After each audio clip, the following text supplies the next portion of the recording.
This is the 14th episode of Let's Begin There series, and our everyday game changer for today is Nishita Roy. She grew up in a very loving and caring family who taught her to be compassionate and loving towards others, which gave her the instinct of being, helping others. And that is what made her this nurturing person that she is today. That made her wonder how she can use this quality of hers and bring it to the benefit of the world, benefit the world with that. She did her BA in psychology, did her diploma in children's education, and did her master's in clinical mental health from Auburn University in USA. She's worked for about 2 years in hospital and university settings, and that is the time we were going through COVID. She's faced her fair share of struggles, and she's on board today with us to share how she dealt with these struggles and how she overcame them. And with that introduction, I would like to invite our everyday game changer, Nishita Roth, to the conversation. And here we go.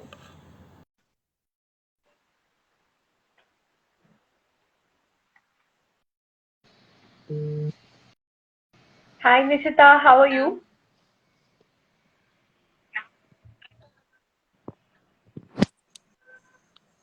Can you hear me?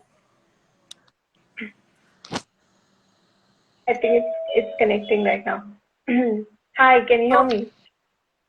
Yes, I can hear you now. Lovely. So Nishita, how have you been? How was your Sunday so far? It was good. I wouldn't say very relaxing. I have been working on a little project. So, yeah, have been working a few Sundays, but yeah, trying to get something Mm-hmm. exciting out there. Uh-huh. That sounds lovely. That sounds lovely working on a Sunday. When it is something that you love to do, then work does not feel like work, right? Yeah. Yes, absolutely. How was your So Sunday? Nishita, oh, my Sunday has been pretty chill. On Sundays, I usually just prefer to go live and work during the weekdays. That's Yeah, how I go about it. that's So the Nishita, sorry. that's the ideal, I would say. Yeah, that's the ideal. Absolutely. I gave a little bit introduction about you before you joined us in the live. Why don't you tell us a little from your perspective? How would you? Yeah, just tell us a little bit about yourself. Yes, I think Tanya did a lovely job giving me an introduction. So it looks like you have covered most everything. But yeah, I Mm-hmm. think one thing that will be relatable today is I was working as a mental health therapist in the USA in a hospital setting as well as in a university setting. And COVID Mm-hmm. hit right when I was working in a non-profit organization. So we were Mm-hmm. working with homeless people during the time, and yeah, I actually came back to India after my job there and Mm-hmm. started my own practice here, which is now called Uh-huh. Vari Bari, and I have been Yeah. seeing some clients through Vari Bari just to help them deal with their everyday stressors. Wow, that's beautiful. And you've been helping, working with NGO and helping the homeless, and right now you're creating awareness about mental health through Bari Bari. That's wonderful. So Nishita, what were some everyday challenges, or what are some everyday challenges that you face in your life? So I would like to talk from a mental health therapist perspective that Mm-hmm. each of us we have our own challenges that we go through every day. So for me it was of course moving back to India and readjusting back with the family and all the stressors that come along with that. And also the stresses that come with working with the client population, so the burnout that you experience listening to the stories that they have, sometimes it's intense trauma. I remember when I was in the training program, our university required us to do a lot of therapy sessions. So we had to complete Mm-hmm. 750 hours of therapy while we were in college. Wow. And during that time, I think it was very challenging when we were so new to therapy. And I remember calling up my mom in the middle of the night because it was daytime there. So I would call her up in the Yeah. middle of the night and I would say, I just had such a stressful session. And over a Yeah. period of time, you do develop a tolerance to it. But of course, it impacts you somewhere or the other. So I think that's the challenge that we go through every day is listening to new stories. And the technical term for that is vicarious trauma. So, just Okay. like how we experience empathy for others, that is trying to put yourself in other person's shoe, vicarious Yeah. trauma is experiencing other person's trauma because you have put in so much empathy. So, you are living their situation. So, just like how we tell our friends, I'm going to live a dating life vicariously through you, it's Mm-hmm. almost Yeah. almost like that. You're living their trauma. So that's the more Yeah. challenging aspect of our job. Mm-hmm. Wow. That sounds extremely intense. So one of the challenges that you faced was coming back to India and then trying to settle in here again. And while you were in your training, you had to go through give 700 hours of training while you're in college. That just sounds intense. Wow. Wow. And yeah, and listening to them and then the way you are saying it, I can truly feel it, what you mean, to get into their shoes and then living through what they are going through because of the empathy that you've put in. That definitely sounds like a, a struggle. And especially during COVID, because life was changing for people and how in every aspect. And all those stories were coming to you with 700 hours. It's like Yeah, 700 versions of similar things at varying intensities. right. It was a lot more when I moved. I actually moved to a different state during COVID. So I was in a new state, did not know a soul. So I moved to California, did not know a person in California. So I was starting fresh myself, took up a new job, Wow. went to my office for 4 days, and then the lockdown started. So I had not even seen my office. So it was a whole new experience trying to work on our computers, spending so many hours on the screen doing therapy. So yeah, but I That's, just loved that's it. So it was a great experience. so what I'm hearing is what helped you get through this particular phase was your love for this particular thing that you're doing that Yeah, kept you going. absolutely. Yeah, I feel like I had a lot going on at the time because of moving to a new place, and everything was like Mm-hmm. starting from scratch. I rented a house for the first time, paying rent from my salary and not knowing if I would have a job next day or not. And Yeah. workloads actually increased. So I was supposed to have only 17 clients per week because there was a lot of work that we did for the clients. So finding them homes, finding proper care for them, like finding them resources for food, clothing, and also homes to stay. So there was a lot of work that we would do behind each client, apart from therapy. So of course, therapy was one aspect, but there was a lot more we were doing, and all of a sudden that bumped up to like 28 clients. So along with adjusting to the pandemic, we were now working with twice the amount of caseload that we were supposed to work with. But I was still very grateful that I had a job while other people were losing their jobs. So it was a very thankful time for me. And while working with others, it just showed me that my worry and my problems were so much smaller than Mm-hmm. homelessness. It was a very big challenge for people who did not have a home to be out there while a pandemic has hit. So that Yeah. was a very big challenge.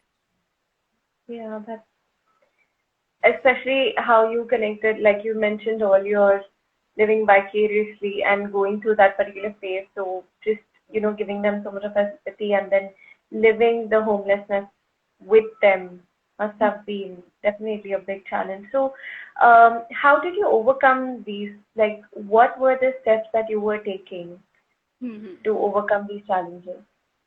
So I would say that it was not for me to recognize, and I would say that I was experiencing severe burnout at the time. That is, I was myself experiencing some form of depression and sadness because of the sense of isolation that I had. I only Yeah, lived with three people I knew at the time, so I wasn't aware if there were more people in the city, in the state, in the country, because those were the only three people I saw for I don't know how many months. So yeah, recognize the fact that yes, I was a little sad, a little depressed. I think that was first step. Also, I always tell my clients and everybody who I talk to that I usually keep markers for myself that, if I'm not painting my nails and if my nails are not properly done, then that means that I'm not doing okay. And we were taught during our course to have these identifiers. So if my room is a mess, then there's something going on with me because I don't have the motivation to clean my room. So that was another indication. And I usually like singing songs, just walking around. I might be singing a song. If I'm showering, I might be singing a song. So if I notice, I realize that I haven't been singing for some time, that was another that because it was like a tunnel vision, right? You are looking in and Yeah. into the problem that you don't recognize what you're doing to your own self. So yeah, Exactly. the first step was recognizing that something has been going on.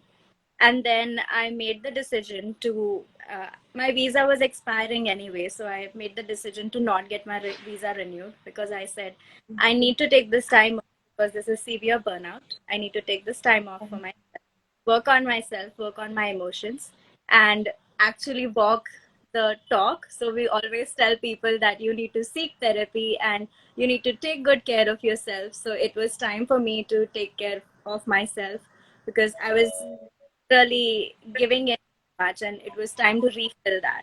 So I took that time Yeah. off, yeah, and for about 3 to 4 months, I did not do anything. I just spent really good time with family home.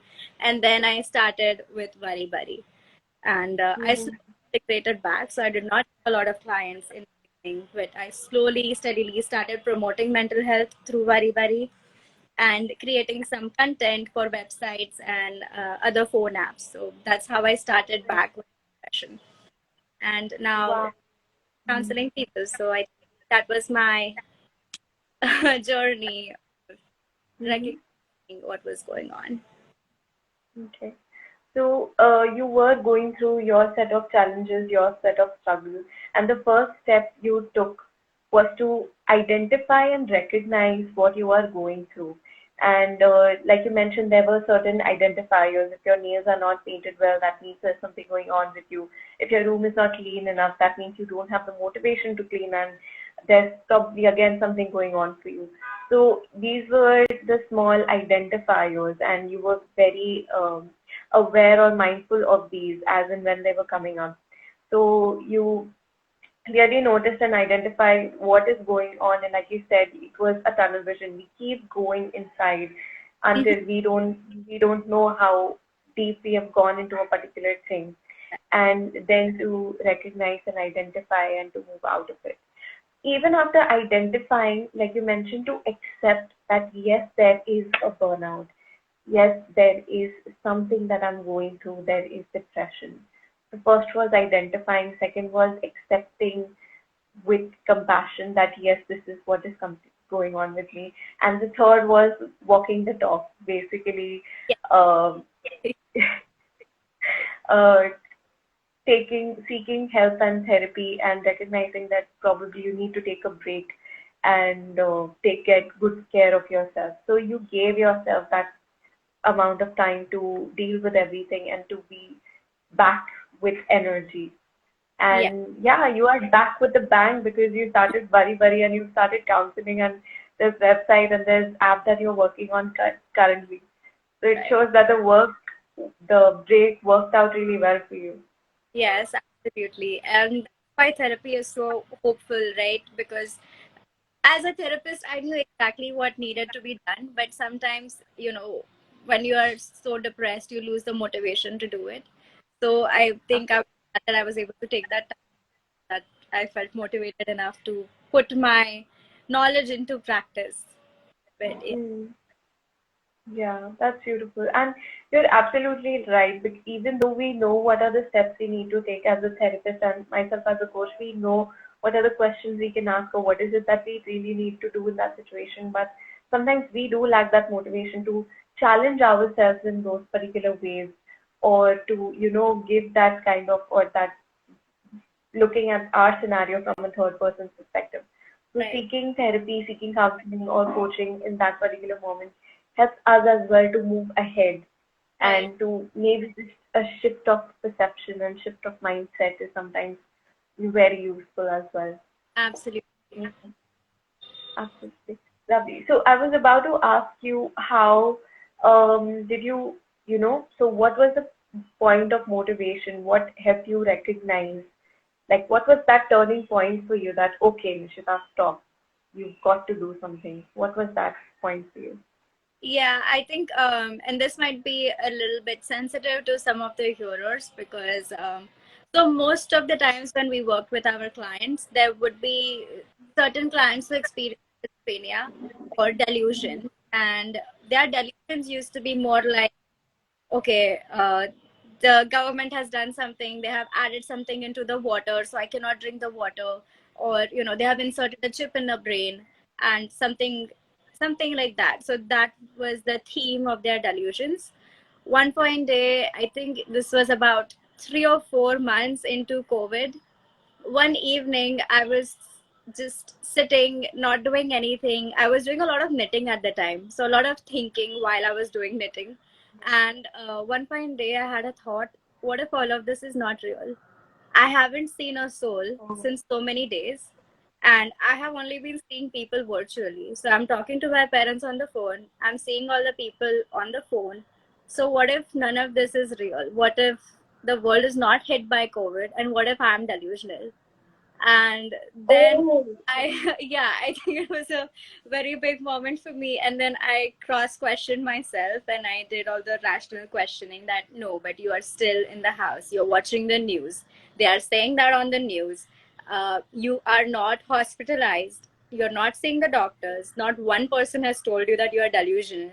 So even on the phone, that nobody has said that you are delusional, you're not seeing things. So that's how I corrected myself, and I thought, yeah, that was the red flag for me, that okay, I think I am losing my mind, so I need to do something about it. wow. Thank you so much for sharing that. And I am just in awe of the kind of, courage that you had in that particular moment to even think that, okay, let's be rational about this. Yeah. Let me see what are the evidences, what evidence do I have that am Mhm. I being delusional or not? So you were able to be rational in a situation which was like it was something, and you were so I'm in complete awe of that particular thing. So Yeah. kudos to you.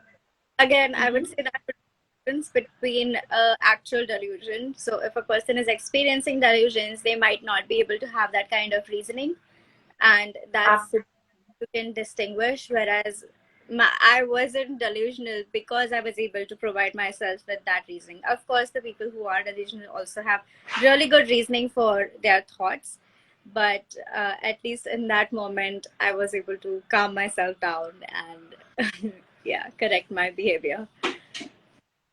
That's commendable, Nishita. Thank you so much for sharing that with us right now over here. So you've shared the challenges that you were facing. You were, experiencing the same because you were giving them the empathy and feeling whatever your clients are going through. Realizing that even you have entered the space of COVID where you are not able to interact with people and only you are virtually in touch with people, and that you went through the steps, you realize that there are three steps that you can take. Identify the signs, what is going on with you, to recognize that yes, maybe something is not right, and then, taking the time out and realizing that you need to take a break and you need to go to therapy, like you've asked others to, your clients as well. So you did not only ask people to do these things, but you've done it for yourself. And you very bravely shared with us the point when you realize that you need to do something for yourself in a very rational way. I'm still in awe about that, just by the way. Okay, so with that, Nishita, what is it that you would like to share with our audience right now? Let's begin where? So I would say that each of us are going through our own battles. And as we have discussed today quite openly, even therapists do have their own battles that they go through. So of course you might need therapy at some point or the other, but before you think about whether I should go to therapy or not and what I can do on the daily basis, I think just like I described, that for me it's painting my nails, it's listening, singing songs, or having a clean room. So recognize what triggers you and when you're not doing okay. I think that is something very important, and you need to begin there. That's where you have to start. That is recognizing if you're doing okay or not, because the therapist would be there to help you only after you recognize that you're not okay. So that's where you need to. So it is about identifying and recognizing for ourselves that yes, we are in that space that maybe we will need external support or external help, and then seeking out help and therapy and counseling in whichever way possible. But to also have those kind of identifiers, because I think that also requires a lot of self-awareness. What you say, that to know how Absolutely. you are. Yeah. Yeah. What would you like to say about that? Uh, I think just like I described the things, like for me, these are the identifiers. So it makes it quite easy to self identify if I'm not doing this, if I'm not doing that. And for some other people, it might be doing daily chores. Like maybe you take up responsibility for doing certain things in the house, but you don't feel like doing it anymore. So certain hobbies that you enjoyed and you don't anymore. So these are some of the signs that can very easily tell you that you're not doing okay. So yeah, and also maybe giving yourself a little bit of thought and a conversation with yourself. So what we do nowadays is any moment that we have free is usually consumed by our devices. So we immediately pick up our phones and spend the time on our phone instead of really having a conversation with ourselves. So earlier, when people used to travel by an elevator, they would not have that device to really show that okay, I'm busy, but they would have a conversation with either themselves or other people. So I think your self talk is very important. So give yourself at least a few minutes to reflect on how your day has been, how your week has been. And yeah, I think that's how you will be able to realize if you're doing okay or not. Yeah, that makes a lot of sense to self-talk, engage in a conversation with yourself, reflect on how your day has been, how your week has been, and that will help us to identify what are our identifiers that will help us to pick up whether things are okay with us or not, and what is it that we can do once we have identified in that particular space, and then accepting that yes, something is up, we need to do something about it. That's Right. beautiful. Thank you so much for sharing that with us, Of course. Nishita. How are you feeling right now, having shared your thoughts and your experiences and I'm your feeling journey so far? I'm absolutely feeling great. I'm feeling a little liberated telling my story to everyone, and especially knowing the fact that there are listeners who want to listen to my story. And after this, I think I'll ask you how many people joined in, because that's how many people would move ahead being a little more aware about what counselors go through, and it's okay to go to a Yeah. counselor, and yeah, how you can share my experiences. Thank you so much for that. And I'm really, I apologize for the sound that is coming in the background. Didn't realize that you can hear this sound in the background, right? I but that's okay. I know I have a lot of sound in my background as well, but that's fine. Okay. Okay. Thank you so much for sharing your story with us, Nishita. And yes, there are people who are willing to listen to these stories and who take inspiration. And we don't realize often how we are able to help people, even in general, even if we are not giving them therapy or coaching. We are able to help just by living our lives on our own terms. We never know who gets inspired. Right. So, yeah, thank you so much for being open about how things have been for you and coming on board and sharing it with us. And I will just open this space for the audience if they want to ask anything. Yes, sure. We can take some questions. I do have a question till the time people are asking their questions, if you don't mind. Yeah, sure. Go ahead. So, like you mentioned, you took that break, and for 4 months after you came back, you were with your friends and family, and then you Mhm. started. So, how did you convince yourself in the sense that, okay, I really need to take like complete break from what I'm doing and just not, yeah, Yeah, I think so. My visa expired in October, and like I mentioned, I was experiencing that one delusional moment was 4 months into COVID. So it started in March, April, May. Like around June, I was aware that I needed a break. And from yeah, June until October, I dragged myself through and tried to make things work out. So I did everything in my power to make myself feel better, but nothing would make me feel better while continuing to do my job. So I was practicing therapy, I was doing everything, and I was still not feeling better no matter how much self care I did. So that's yeah, when I recognized that, okay, it needs a little more than just doing self care. That's when I was okay with not doing anything for the next 4 months, 4 or 5 months. I came back in December and started Bari Bari in April. So I did take a generous amount of time to recover from everything that I was experiencing. Thank you so much for sharing that. That you took your time off, like you realized you tried to do multiple things, and then there was a point which made you realize that okay, now this is it.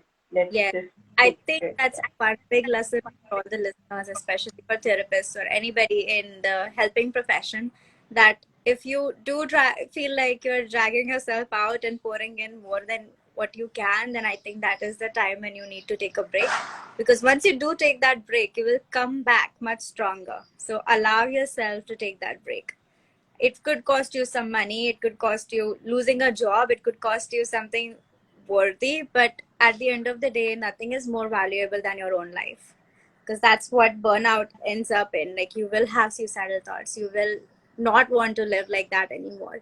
So your life is more important than your job, than the money you earn, than any other thing. So yeah. Absolutely. To allow yourself to take the break, take that particular break, whatever the cost may be, because your life is more important. Your mental health is more important that you need to focus on. Right. Thank you so much. That was very empowering, Nishita. You're most welcome. I do Okay. not see any questions here. Yeah, I don't think there are questions. So I think it's okay. We can wrap it up over here. If there are questions in the comment section, I will be tagging you for you to answer them, or I will direct them to you if they want to get in touch with you. Yes, and the followers can obviously go back and y'all can DM me if you have any questions regarding mental health. I have a lot of people ask me, how do you cope as a therapist? So if you have any more Yeah, questions regarding that, you can always reach out to me or DM me. yeah. I am definitely going to DM you right now. Sure, no problem. Yeah. Very much, though. I really enjoyed the opportunity to come out here and have a talk about this. Thank you. Thank you so much. Okay. Good night. And yeah. So I'm just ending the session over here right now. Um, thank you, our audience, to listen to us and to understand and take the time out to join this conversation and to understand the kind of struggles that are going on, and you have also taken some points for yourself. If you have any thoughts or comments, you can definitely share it with us, because I'm going to upload this as an IGTV right away. And yeah, we will be very happy to answer them. Okay. Bye. Take care. Have a lovely Sunday and enjoy the match if you are into cricket. Sure. Thank you. Okay. Bye.